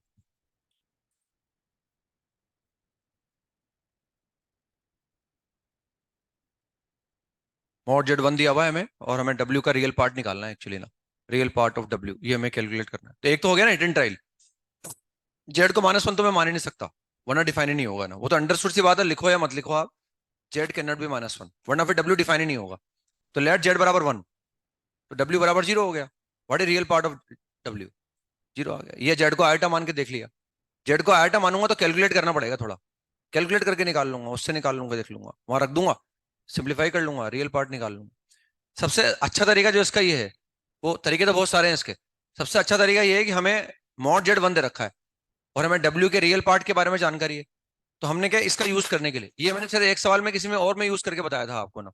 ये एक सवाल मैंने बताया था कि वो प्रूव करना था कि find the maximum value argument of z, find the maximum value of modulus of 1 upon argument of कुछ ऐसा था नंबर, वहां भी मैंने यूज करके बताया था इस बात को आपको। तो यहाँ से क्या है, मैं जेड के मॉड के बारे में जानकारी है, तो यहाँ से जेड निकाल लो आप। यहाँ से मैंने जेड निकाल लिया। यहाँ से जेड निकालने के लिए हम चाहें तो कंपोनेंट और डिविडेंड लगा सकते हैं, ये क्रॉस मल्टीप्लाई कर सकते हैं ना। तो W+1 अपॉन W-1, ये मैंने ऐसे लिख दिया इसको ना। अब यहाँ CND लगाऊंगा तो इस ऊपर में ऐड करूंगा, तो ऊपर आ जाएगा 2Z, नीचे आ जाएगा -2। Therefore Z is equal to 1 + W upon 1 - W आ गया। ये क्रॉस मल्टीप्लाई करके भी निकाल सकता था मैं, यहाँ से क्रॉस मल्टीप्लाई कर देता और मैं जेड को इन टर्म्स ऑफ डब्ल्यू निकाल लेता। अब हमें जेड का मॉड पता है, इस जेड को रख दो आप, since mod of Z is equal to 1, mod of z बराबर 1, देयरफॉर जेड की जगह मैं रख देता हूँ, तो क्या आ गया, 1 + W अपॉन 1 - W बराबर 1 आ गया। मॉड की प्रॉपर्टी हम जानते हैं, तो मॉड ऑफ 1 + W बराबर मॉड ऑफ 1 - W, ये ऐसा आ गया। इसको मैंने ऐसे लिख दिया, देखो आप, W+1 और W-1 लिख सकता हूँ उसे भाई, इसे लिखने में कोई दिक्कत नहीं है, ये 1 और W के बीच में डिस्टेंस है, ये W और 1 के बीच में डिस्टेंस है, लिख सकते हैं ना ऐसे लिख। अब देखो इससे मैं क्या इंटरप्रेट कर पा रहा हूँ, इससे मैं इंटरप्रेट कर पा रहा हूँ कि W जो भी है वो इस तरह से, उसकी एक तो 1 और एक -1 से डिस्टेंस बराबर है, W की 1 और -1 से डिस्टेंस बराबर है, और W की 1 और -1 से डिस्टेंस बराबर है, तो W कहाँ होगा, इनके परपेंडिकुलर बाइसेक्टर, ये इनका परपेंडिकुलर बाइसेक्टर है, तो W यहाँ लाई कर रहा है ना। अब जो भी कॉम्प्लेक्स नंबर यहाँ लाई करेगा वो प्योरली इमेजरी होगा, तो उसका रियल पार्ट क्या होगा, तो real part of W is 0, W का रियल पार्ट 0 आ गया। क्लियर हुआ। हिडन ट्रायल से भी काम चलाया हमने, ऐसी बात नहीं है ना, हिडन ट्रायल से भी काम चलाया, और वरना फिर हमने जेड निकाल के रख दिया ना, क्योंकि मॉड जेड के बारे में जानकारी थी, तो वहां से जेड निकाला, वहां रख दिया, मॉडुलस की प्रॉपर्टी लगा दी और इंटरप्रेट कर लिया ज्योमेट्रिकली और काम चला लिया ना।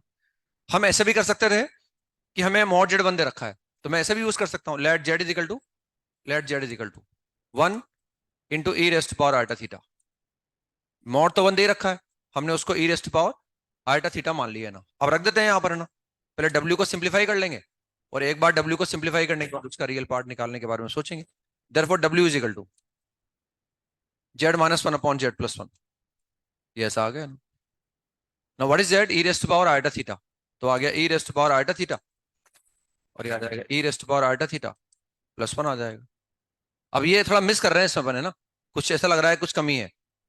हम जानते हैं e⁻θ माइनस e⁻−θ को 2 आयोटा sin थीटा लिखा जा सकता है ना, ये सब मैंने लिख के बताया था आपको पहले ना। तो यहां से बाहर निकाल लो आप, e⁻θ/2 को बाहर निकाल लो, तो e⁻θ/2 माइनस e⁻−θ/2, फिर ये आ गया e⁻θ/2 और e⁻θ/2 प्लस e⁻−θ/2, ये ऐसा आ जाएगा, हट जाएगा यहाँ से ना। ऊपर क्या लिखा हुआ है, 2 आयोटा sin θ/2, ऊपर लिखा हुआ है 2 आयोटा sin θ/2, और नीचे क्या लिखा हुआ है, 2 cos θ/2 लिखा हुआ है, 2 cos θ/2, तो ये कितना आ जाएगा, आयोटा tan θ/2 आ जाएगा। यानी ये कॉम्प्लेक्स नंबर क्या हो गया, प्योरली इमेजरी हो गया, हेंस रियल पार्ट इज 0, इसका रियल पार्ट 0 आ गया हमारे पास।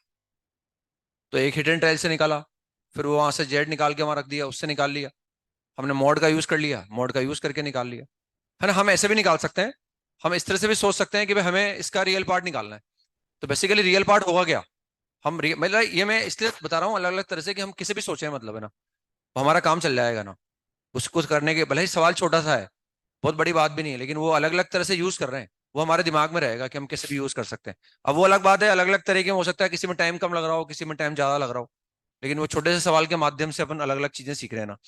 हम ऐसा भी कर सकते हैं कि रियल पार्ट ऑफ W क्या होगा, W+W⁻/2, क्योंकि what is Z+Z⁻, 2 into real part of Z, हमें रियल पार्ट ऑफ Z निकालना है, मतलब रियल पार्ट ऑफ W निकालना है। तो since real part of W is equal to real part of W is equal to 1/2 W+W⁻, W+W⁻ आ जाएगा।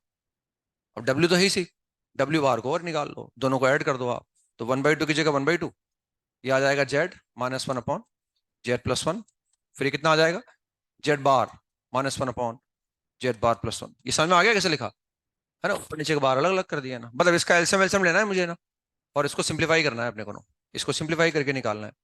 तो इसमें सिंप्लीफाई कर रहा हूं, तो 1/2 की जगह 1/2 आ जाएगा।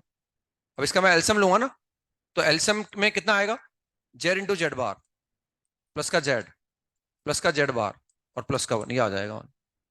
नीचे तो मल्टीप्लाई होंगे ना दोनों, वो मल्टीप्लाई करने पर अब ऊपर क्या आएगा, ये इससे मल्टीप्लाई होगा पहले, तो जेड इंटू जेड बार, फिर प्लस का जेड, माइनस जेड बार, और -1, -1।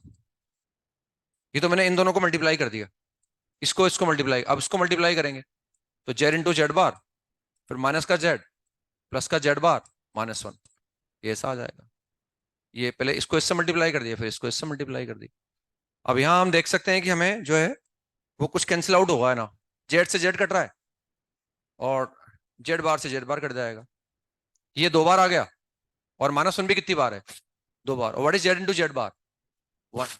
तो ये आ गया 2 माइनस, ये कितना आ गया, हाँ, ऊपर 0 आ गया हमारे पास, ऊपर तो 0 आ गया, तो this is 0 and therefore real part of डब्ल्यू is 0, 0 will come out to be the answer. तो ऐसे निकाल लो उसको आप, ठीक है ना। तो ये अलग अलग तरीके इससे निकाल सकते हैं अपन। लिखे नेक्स्ट सवाल लिखे, if modulus of Z one बराबर मॉडुलस ऑफ जेड टू बराबर modulus of z three is equal to modulus of 1/z1 plus का 1/z2 प्लस का 1/z3 इज इक्वल टू 1। ये सब 1 के बराबर दे रखे हैं हमें, ये भी 1 है, वो भी 1 है, वो भी 1 है, वो भी 1 है। Then find modulus of z1 plus z2 plus z3, ये हमें निकालना है ना। You to find modulus of z1 plus z2 plus z3, इसको हमें कैलकुलेट करना है।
तो answer is 1, 1 is the answer.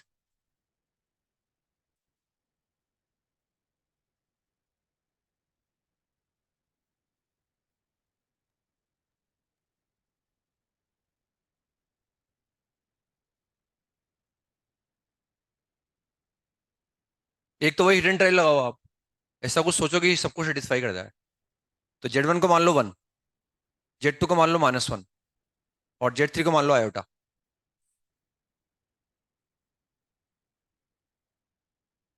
z1 को 1, z2 को -1, z3 को आयोटा। तो 1 से मॉड 1 आ गया, -1 से मॉड 1 आ गया, आयोटा से मॉड 1 आ गया। ये और चेक करना है ये भी सही है क्या। तो ये तो 1 हो गया, ये -1 कट गए, 1/आयोटा माइनस आयोटा का मोड क्या हो गया, 1 हो गया। यानी वो z1 z2 z3 जो मैंने बोले हैं वो पूरे कंडीशन को सेटिस्फाई कर रहे हैं, बस अब याद रख दो उसको ना। तो 1 -1 iota, answer is 1। Hit and trial से लगा लिया ना। अब यहाँ हम ऐसा देखेंगे हमें ये मोड निकालना है ना। तो बेसिकली ये जो निकलेगा ना यहाँ से निकलेगा। हमारे पास 1/z1, 1/z2, 1/z3 है, लेकिन मुझे 1/z1 नहीं चाहिए, मुझे z1 चाहिए ना। तो 1/z1 से z1 नहीं आ सकता, 1/z1 से z1 बाहर आ सकता है ना। किसे आएगा, अगेन मैं इसका यूज करता हूँ कि सिंस मॉड ऑफ z1 बराबर 1 दे रखा है, तो इसको बोल सकता हूँ मैं z1 into z1 bar is equal to 1। इसको मैं ऐसे लिख सकता हूँ। तो यहां से मैं लिख सकता हूँ 1/z1 इज z1 बार। यहां से मैं बोल सकता हूँ therefore 1/z1 is equal to z1 bar, ये ऐसा आ जाएगा z1 bar. And similarly we can say that 1/z2 can be written as z2 bar and 1/z3 can be written as z3 bar। ये ऐसा आ जाएगा। अब हमें जो दे रखा है वो देखते हैं हम तो। हमें दे रहा, अभी तो हमने इनका यूज कर लिया भाई, इन तीनों का यूज करके लिख दिया हमने। अब हमें एक इन्फॉर्मेशन और है कि सिंस हमें दिया हुआ है 1/Z1 plus 1/Z2 and plus 1/Z3 is equal to 1। ये भी हमें दिया हुआ है ना।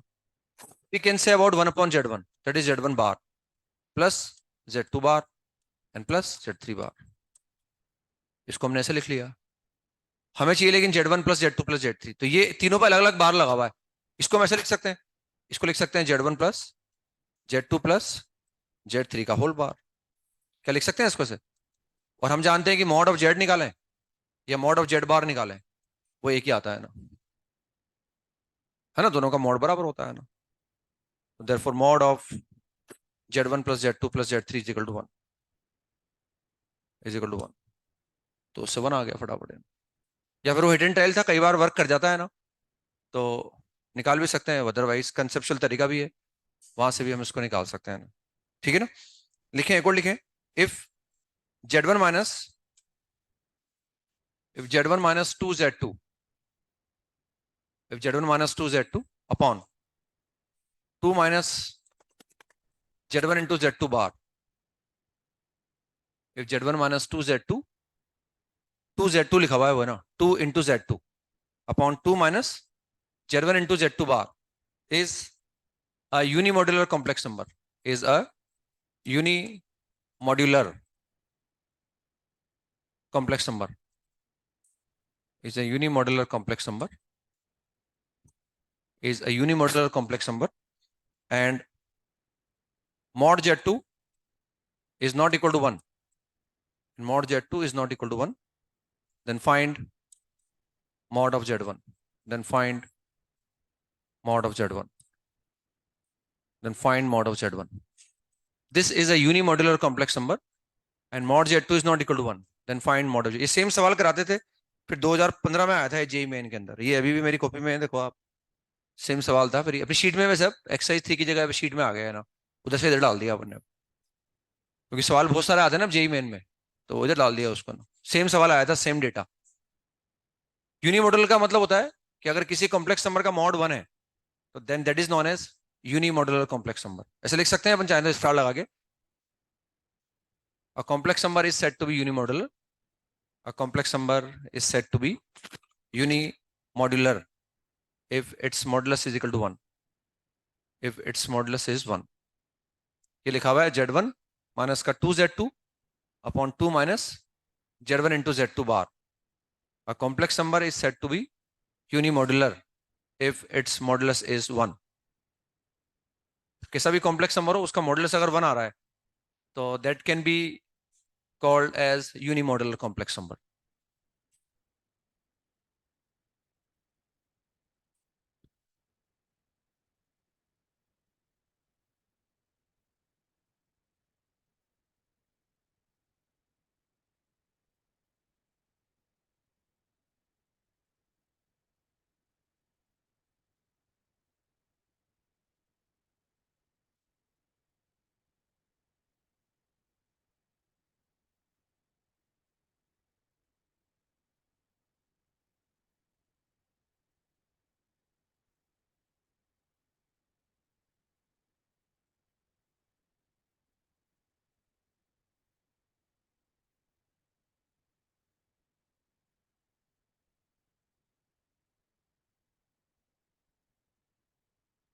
मतलब हमें इस कॉम्प्लेक्स नंबर का मॉड 1 दे रखा है एक्चुअली, इस कॉम्प्लेक्स नंबर का मॉड हमें 1 दे रखा है।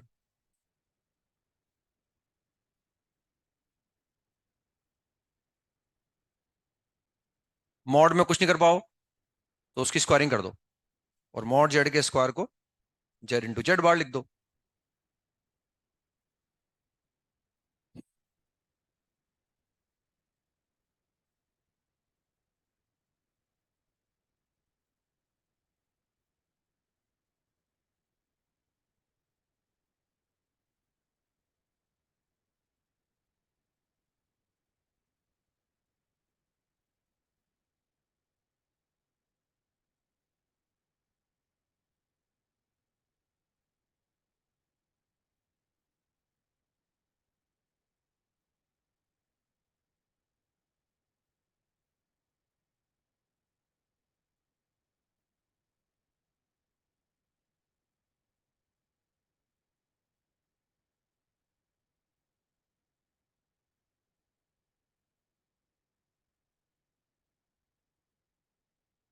Answer is two. Two is the answer. Conceptually करते हैं टाइम लगता है बहुत, है ना, बहुत जल्दी आंसर नहीं आता, कैलकुलेट करने में टाइम तो लगता है ना। अदरवाइज बच्चों ने फिर इसमें एटेंटाइल लगा दिया। लेट जेड टू बराबर जीरो। लेट जेड टू बराबर जीरो। जेड टू को जीरो मान लिया उन्होंने ना, क्योंकि वो बोल रहे हैं बस जेड टू का मॉड वन नहीं आना चाहिए। जेड टू आप ऐसा नहीं ले सकते कि उसका मॉड वन आ जाए। तो बच्चों ने लिया लेट जेड टू बराबर जीरो। और जिसे जेड टू को जीरो लिया तो ये कॉम्प्लेक्स नंबर क्या बन गया, जेड वन। और इसका मॉड हमें क्या दे रखा है, इसका मॉड हमें वन दे रखा है। क्रॉस मल्टीप्लाई कर दिया, मॉड की प्रॉपर्टी लगा दी, और उससे आंसर फटाफट टू आ गया ना।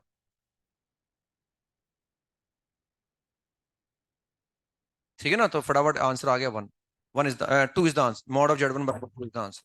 कंसेप्चुअली अगर मैं करूंगा, जो आना बहुत जरूरी है हमें, तो उसके लिए हमें दे रखा है इसका मॉड वन के बराबर है, तो इसका मॉड वन के बराबर लिख दिया।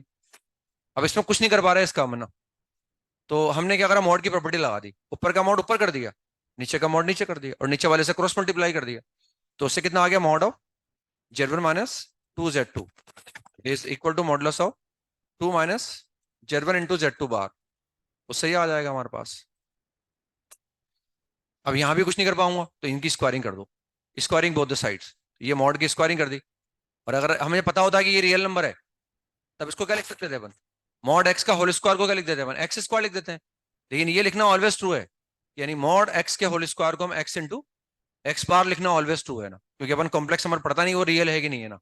तो इसको लिख सकते हैं हम जेड, इसको लिख सकते हैं हम जेड इंटू जेड बार, इंटू जेड बार, इंटू जेड बार। आ गया समझ में, ये जेड इंटू जेड बार हो गया। ऐसे यहां पर आ गया two minus Z one into Z two bar, ये जेड इंटू जेड बार आ गया, two minus Z one into Z two bar का होल बार। कैसा आ गया, अब फिर कॉन्जुगेट की प्रॉपर्टी लगा दो, तो उससे ये कितना आ जाएगा, यही लिख देता हूं मैं ना, ये जेड वन बार आ जाएगा, और टू का बार कितना होगा, टू का बार तो टू होगा, और ये क्या आ जाएगा, जेड टू बार आ जाएगा। सही है शायद, है ना। तो हटा देता हूँ उसको मैं यहाँ से, ऐसे फिर वहां लगा दो ना, तो टू का बार तो टू आ जाएगा, और ये आ जाएगा जेड वन बार, और जेड टू बार का बार कितना आ जाएगा, जेड टू बार का बार कितना हो जाएगा, जेड टू हो जाएगा ना। क्लियर हो गया ना ये, तो ये हट जाएगा मतलब यहाँ से। मतलब इनको मल्टीप्लाई करना है और मुझे सिंप्लीफाई करना है बस, है ना। तो उसमें कहीं ना कहीं एक फैक्टर बनता है, mod Z two is equal to one वाला एक फैक्टर बन जाता है, इसको मल्टीप्लाई करेंगे ना। What is this, this is mod Z one का होल स्क्वायर, ये मॉड जेड वन का होल स्क्वायर आ गया, माइनस का टू टाइम्स जेड वन, तो जेड टू बार आ जाएगा, minus two Z one bar into Z two आ जाएगा, and plus four mod Z two का होल स्क्वायर आ गया। ये इनको मल्टीप्लाई कर दिया हमने ना, है ना। समझ रहे हैं कैसे मल्टीप्लाई कर रहा हूँ, मतलब इधर आ जाओ ना, तो टू टू से फोर आ जाएगा, फिर आ जाएगा two into Z one bar into Z two, फिर two into Z one into Z two bar, और फिर आ जाएगा हमारे पास Z one mod Z one का स्क्वायर मॉड जेड टू का स्क्वायर आ जाएगा, Z one into Z one bar Z two into Z two bar. तो ये टच कट जाएंगे ना, two into Z one into Z two bar से ये हट जाएगा, और इससे फिर ये हट जाएगा ना। बट इसको इंटरचेंज कर लो एक तरफ, है ना, इंटरचेंज करके कैलकुलेट कर लो। तो यहां तक आ गए हम, this is mod of Z one का होल स्क्वायर, और ये कितना बचा, फोर मॉड जेड टू का स्क्वायर। सबको इधर ला रहे हैं मतलब, है ना। तो माइनस फोर हो गया, और minus mod of Z one square mod of Z two square बराबर जीरो आ गया। अब यहाँ तो फैक्टर कर सकते हैं, जैसे यहाँ से मैंने इसको लिख लिया ना, mod of Z one square minus four, और यहाँ से हम कॉमन ले सकते हैं minus minus mod of Z two का स्क्वायर, ये आ जाएगा मॉड ऑफ जेड वन का स्क्वायर माइनस का फोर आ जाएगा। आ गया ना समझ में, यहाँ से अलग कॉमन ले लिया ना, तो वो एक फैक्टर बाहर निकल, क्लियर हो गया, बस वो एक फैक्टर बाहर निकाल लिया मैंने ना। तो we get mod of Z one का square minus four into one minus mod Z two का होल स्क्वायर बराबर जीरो। अब either this is equal to zero और this is equal to zero, ये जीरो हो नहीं सकता, क्योंकि अगर ये जीरो होगा तो मॉड जेड टू कितना आ जाएगा, प्लस माइनस वन। तो माइनस वन तो हो ही नहीं सकता, प्लस वन भी नहीं हो सकता, उन्होंने दे रखा है, तो this is non zero, therefore this has to be zero. और मॉड जेड वन बराबर प्लस माइनस दो, तो दो आ जाएगा मतलब वो इसमें ये सिखा है मॉड का कुछ नहीं कर पा रहे हो, स्क्वायरिंग कर दो आप तो बस, और जेड इंटू जेड बार कर दो, और आगे बढ़ जाओ जो भी हो रहा हो। ठीक है ना। तो या फिर वो हिडन ट्रायल था, वो हिडन ट्रायल लगा दिया हो तो बच्चों ने ना फटाफट उससे निकाल लिया। और नेक्स्ट सवाल लिखते हैं, if z one and z two are two non zero complex numbers, if z one and z two are two non zero complex numbers, such that modulus of z1 plus z2 is equal to modulus of z1 minus z2. If z1 and z2 are two non-zero complex numbers such that modulus of z1 plus z2 is equal to modulus of z1 minus z2, then prove that argument of z1, then prove that argument of z1 minus argument of z2 is equal to plus minus 5/2, plus minus 5/2, and also prove that z1 upon z2 is purely imaginary, is purely imaginary.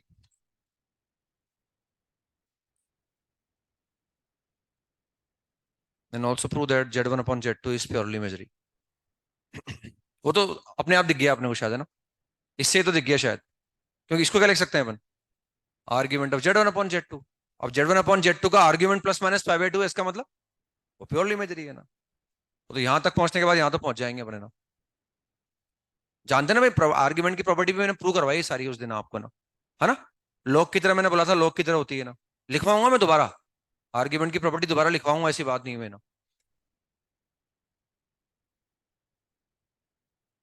तो again हमें इन का mod दे रखा है ना. Non zero क्यों बुलाया उन्होंने, इसलिए समझ में आ गया हमारा कि भाई ये इनके आर्ग्यूमेंट की बात कर रहे हैं अपन. कॉम्प्लेक्स नंबर की अगर आर्ग्यूमेंट की बात कर रहे हैं मतलब वो नॉन जीरो है इसका मतलब. तो आर्ग्यूमेंट की बात कर रहे हैं इसलिए नॉन जीरो बोल रखा है उन्होंने. अगेन हमें मॉड बराबर दे रखे, और जब मॉड का कुछ नहीं कर पाओ तो बस उसकी स्क्वायरिंग कर दो और उसको जेड इंटू जेड बार लिख दो आप.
हो गया.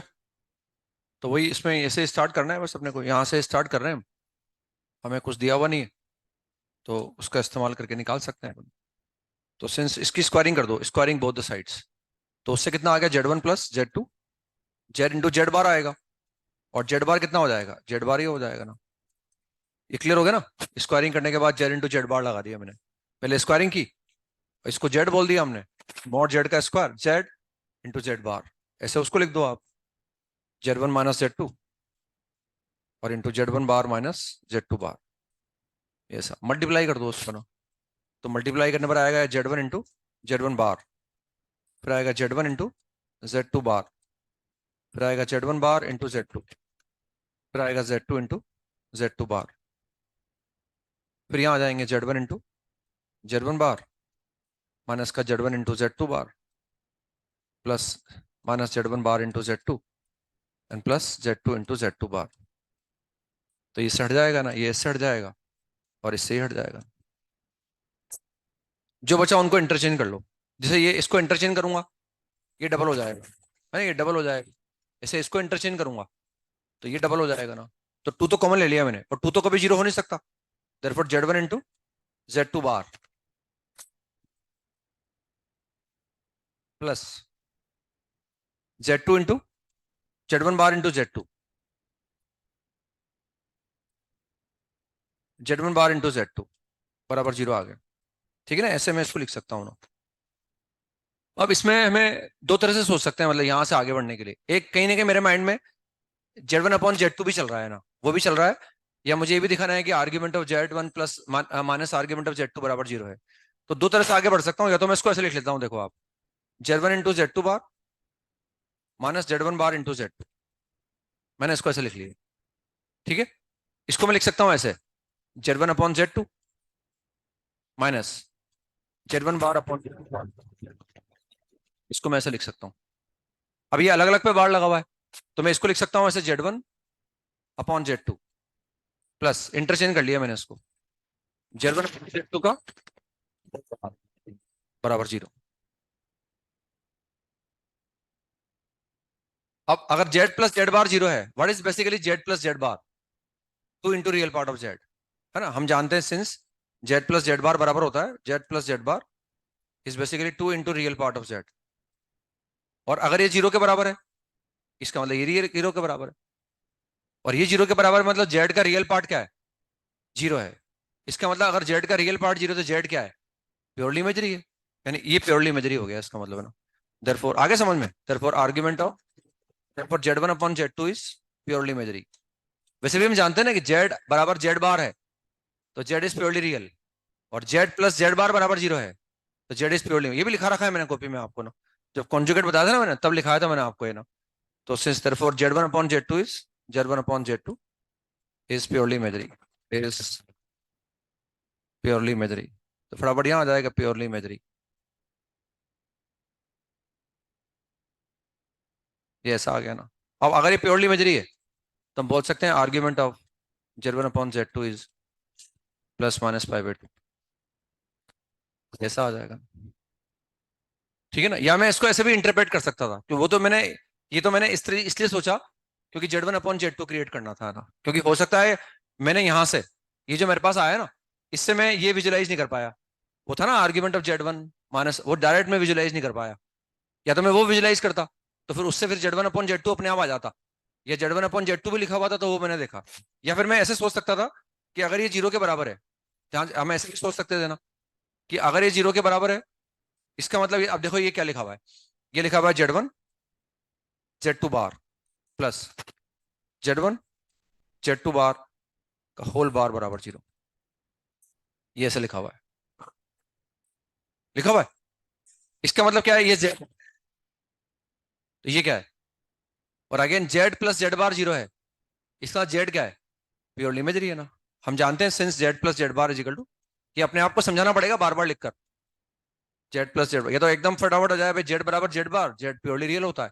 और Z+Z बार बराबर जीरो, तो Z प्योरली इमेजरी होता है। फटाफट दिमाग में रहेगा, वैसे लिख लो भाई आप। और अगर ये जीरो के बराबर है, मतलब ये जीरो है, और ये जीरो है, मतलब उसका रियल पार्ट जीरो है, मतलब प्योरली इमेजरी है। तो हम बोल सकते हैं therefore Z1/Z1 into Z2 is purely imagery, is purely imagery. अब की बार हमने ये लिख दिया है कि ये प्योरली इमेजरी है ना, दिस इज प्योरली इमेजरी। और अगर ये प्योरली इमेजरी, इसका आर्ग्यूमेंट क्या हो गया? इस कॉम्प्लेक्स नंबर का आर्ग्यूमेंट क्या हो गया?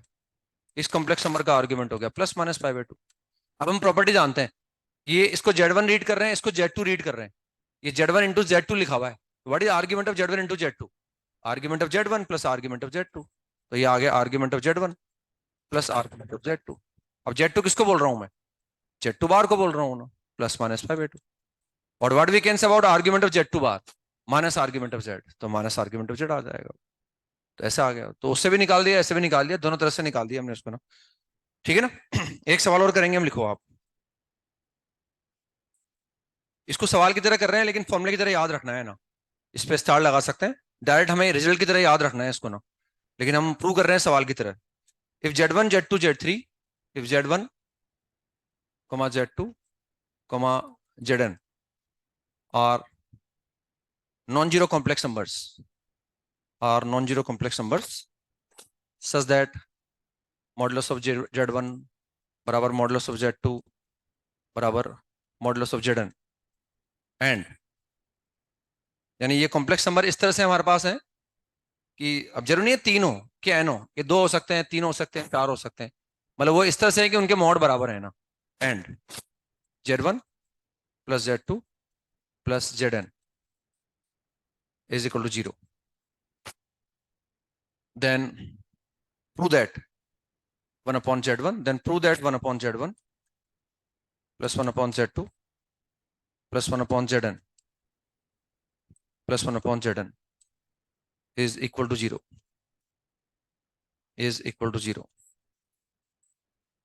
मतलब अब हमें ये याद रखना है कि अगर इसे ये डायरेक्टली कहीं लिखा हुआ नहीं मिलेगा कहीं आपको ना, ये आपको ऑब्जर्व करना पड़ेगा कि कॉम्प्लेक्स नंबर के अगर मॉड बराबर है और उनका सम जीरो है तो फिर उनके रेसिप्रोकल का सम भी जीरो के बराबर होगा।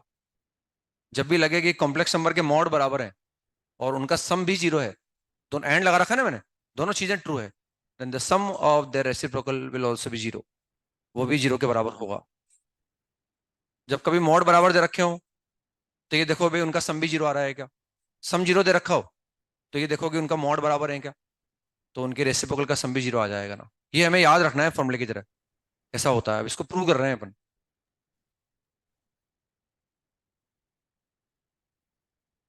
कि कॉम्प्लेक्स नंबर हमारे पास कैसे भी हो उनके मॉड बराबर है और उनका सम जीरो के बराबर है, then we have to prove that 1 upon z1 plus 1 upon z2 plus 1 upon zn will also be equal to 0, zero के बराबर होगा वो।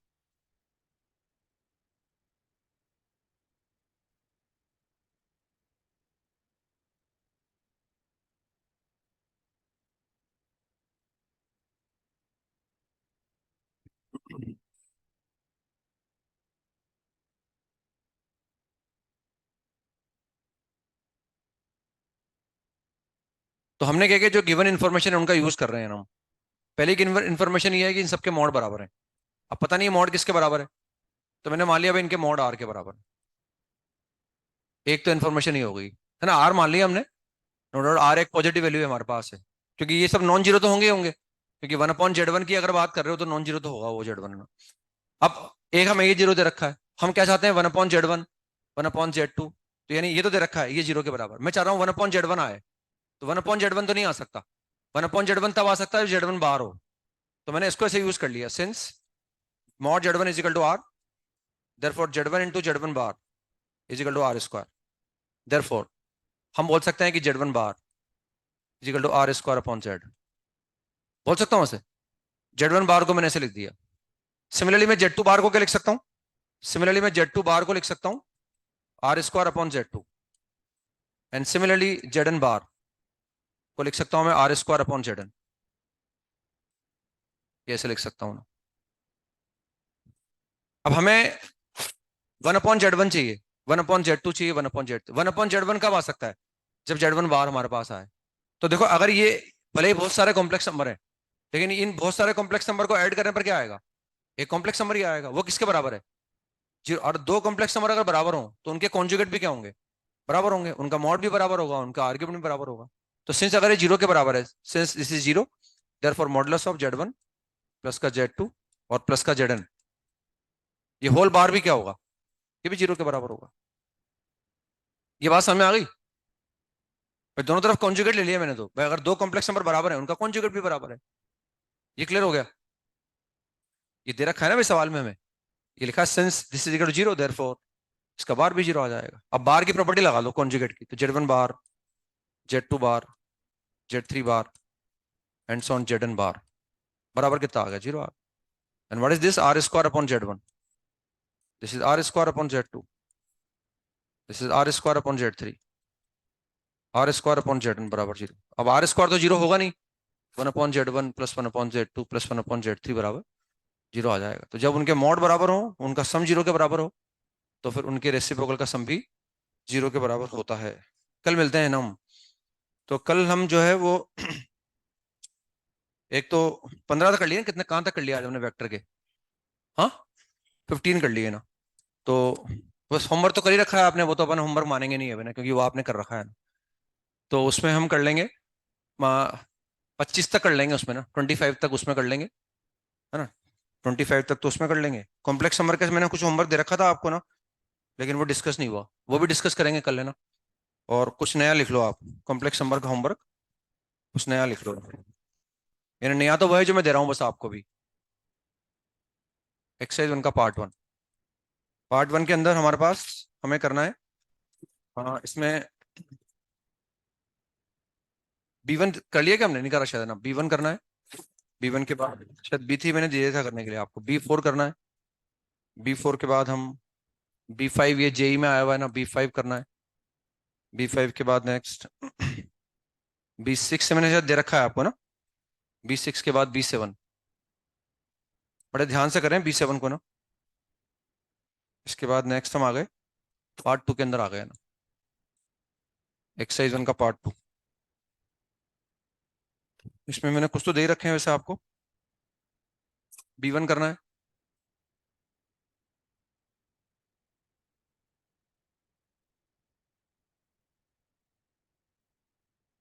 B10 करना है,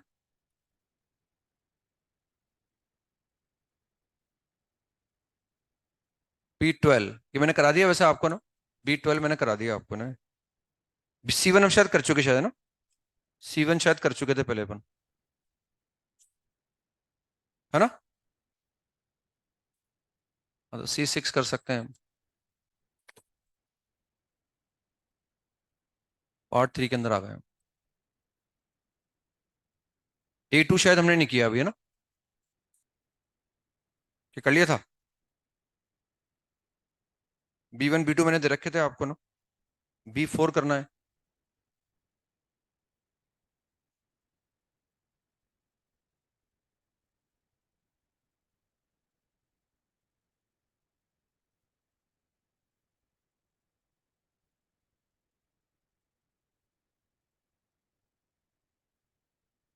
C6 कर लिया था क्या हमने, C6 देख लेना कर लिया क्या नहीं क्या, C6 करना है। एक्सरसाइज 2 का पार्ट 1, एक्सरसाइज 2 का पार्ट 1। इसमें कुछ तो मैंने दे रखे थे आपको ना।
एट शायद हमने, पता है किसी को, एट शायद, पता नहीं शायद किया था नहीं किया। 14 कर लिया शायद हमने है ना, 14 कर लिया। 8 भी हो गया, 8 हो गया, 14 हो गया ना। क्वेश्चन नंबर 12, ये इलिप्स की प्रॉपर्टी एक्चुअली ना, ये इलिप्स की प्रॉपर्टी, इलिप्स में सवाल कराया होगा आपको, ये जेई में भी आया हुआ है पहले काफी समय पहले। इलिप्स की जब फोकल प्रॉपर्टी पढ़ते हैं तब इस सवाल को करते हैं ना, क्वेश्चन नंबर 12 को। मैच द कॉलम 1 मैंने दे रखा है आपको ना। इसके बाद हम कर सकते हैं MTC 5, MTC 5। तो एक तो ये सवाल करेंगे ना, और कॉम्प्लेक्स नंबर के मतलब मैंने पहले भी दे रखे हैं, वो भी करेंगे ना डिस्कस। और वेक्टर के 10 सवाल करेंगे, और एक डीबीबी करेंगे, डीबीबी नंबर 27 करेंगे ना। वो तो कर रखा है आपने पहले से है ना, मतलब वो तो मानना ही पड़ेगा कर रखा है आपने ना। तो नया होमवर्क आपके लिए बस यही है, ये करके लाना है आपको ना।